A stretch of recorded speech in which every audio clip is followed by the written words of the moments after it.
അടുത്ത പാർട്ട് 2 ആണ്. അടുത്തത് പാർട്ട് 2 ആണ്. 1950 മുതൽ 1958 വരെ എഴുതിയ ലേഖനങ്ങളുടെ ഒരു ഇതാണ്. The year 1950 brought two landmark events of Alcoholism Anonymous. That all traditions were adopted in July at the first International Convention in Cleveland.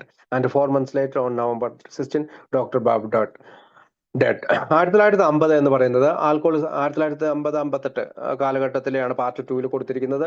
1950 ആൽക്കോളിസ് അനോണിമസിന് രണ്ട് സുപ്രധാന സംഭവങ്ങളാണ് കൊണ്ടുവന്നത്. ജൂലൈയിൽ ക്ലീവ്ലാൻഡിൽ നടന്ന ആദ്യ അന്താരാഷ്ട്ര കൺവെൻഷനിൽ 12 പാരമ്പര്യങ്ങൾ അംഗീകരിച്ചു. 4 മാസങ്ങൾക്ക് ശേഷം നവംബർ 16 ഡോക്ടർ ബോബ് മരിച്ചു. As the serving co-founder, Bill concentrated his energies for the next 5 years primarily on AF's future by consolidating its service structure in 1950. He and Louis spent 6 weeks in Europe, visiting AA in several countries. ജീവിച്ചിരിക്കുന്ന സഹസ്ഥാപകൻ എന്ന നിലയിൽ bill അടുത്ത 5 വർഷത്തേക്ക് പ്രാഥമികമായ എയുടെ ഭാവിക്കായി അതിന്റെ സേവന ഘടന ഏകീകരിച്ചുകൊണ്ട് തന്റെ ഊർജം കേന്ദ്രീകരിച്ചു, അല്ലെങ്കിൽ തന്റെ ശക്തി കേന്ദ്രീകരിച്ചു. 1950 ആയപ്പോഴത്തേക്കും അദ്ദേഹവും ലൂയിസും യൂറോപ്പിൽ 6 ആഴ്ച ചെലവഴിച്ചു. നിരവധി രാജ്യങ്ങളിൽ അവർ എയെ സന്ദർശിച്ചു. യൂറോപ്പിൽ എ അഭിവൃദ്ധി പ്രാപിച്ചു. യൂറോപ്പിൻ എ ഫ്ലറിഷ്ഡ്, വിസിറ്റിംഗ് എ ഇൻ സെവറൽ കൺട്രീസ്. അനേക രാജ്യങ്ങളിൽ അദ്ദേഹം യൂറോപ്പിൻ he flourished. Yet the discrepancies Bill found among AA practices in different countries strengthened his belief in the need for a structure that would enable the fellowship to endure. He returned to North America, convinced of the need to make literature available to foster local leadership and to expand AA service.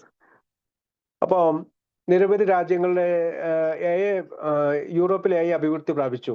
എന്നിട്ടും വിവിധ രാജ്യങ്ങളിലെ A സമ്പ്രദായങ്ങൾക്കിടയിൽ bill കണ്ടെത്തിയ പൊരുത്തക്കേടുകൾ ഫെലോഷിപ്പിനെ സഹായിക്കാൻ പ്രാപ്തമാക്കുന്ന ഒരു ഘടനയുടെ ആവശ്യകതയെക്കുറിച്ച് അദ്ദേഹം വിശ്വാസത്തെ ശക്തിപ്പെടുത്തി. അതായത് പല രാജ്യങ്ങളും സന്ദർശിക്കുമ്പോഴും എയുടെ യഥാർത്ഥത്തിലുള്ള ചില പൊരുത്തക്കേടുകൾ, പടികളിൽ പോലും ചില രാജ്യങ്ങൾ പടികൾ പോലും തിരുത്തി അവരുടേതായ രീതിയിൽ എഴുതുന്ന പൊരുത്തക്കേടുകളെല്ലാം അദ്ദേഹത്തിന് ശ്രദ്ധയിൽപ്പെട്ടുന്നു.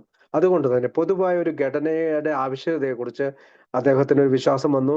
അത് ശക്തിപ്പെടുത്തണമെന്ന് അദ്ദേഹം കരുതി.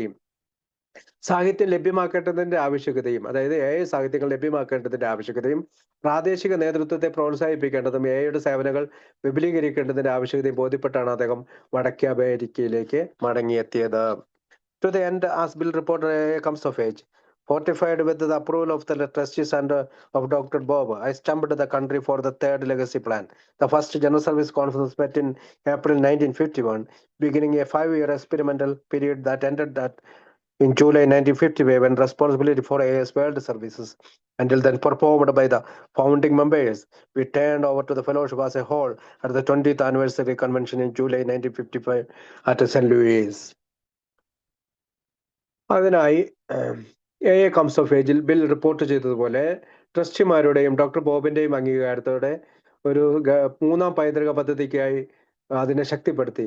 അതിന് വേണ്ടിയിട്ട് 3ാം പൈതൃകം കൊണ്ടുവരുന്നതിനായി അദ്ദേഹം രാജ്യത്തെ ഒരുക്കിയെടുത്തു.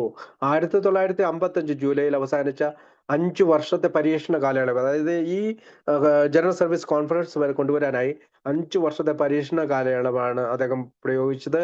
ഈ 5 വർഷത്തെ പരീക്ഷണ കാലയളവ് പരീക്ഷണ കാലയളവ് അവസാനിപ്പിച്ച് അത് ആദ്യത്തെ ജനറൽ സർവീസ് കോൺഫറൻസ് യോഗം ചേർന്നു.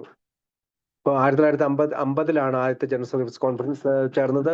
അതിനുശേഷമുണ്ടായ 5 വർഷം അദ്ദേഹം ജനറൽ സർവീസ് കോൺഫറൻസിന്റെ 5 വർഷത്തെ പരീക്ഷണ കാലഘട്ടം കഴിയുന്നത് 1955 ജൂലൈയിൽ സെന്റ് ലൂയിസിൽ നടന്ന 20ാം വാർഷിക കൺവെൻഷനിലാണ് അത് അവസാനിച്ചത്.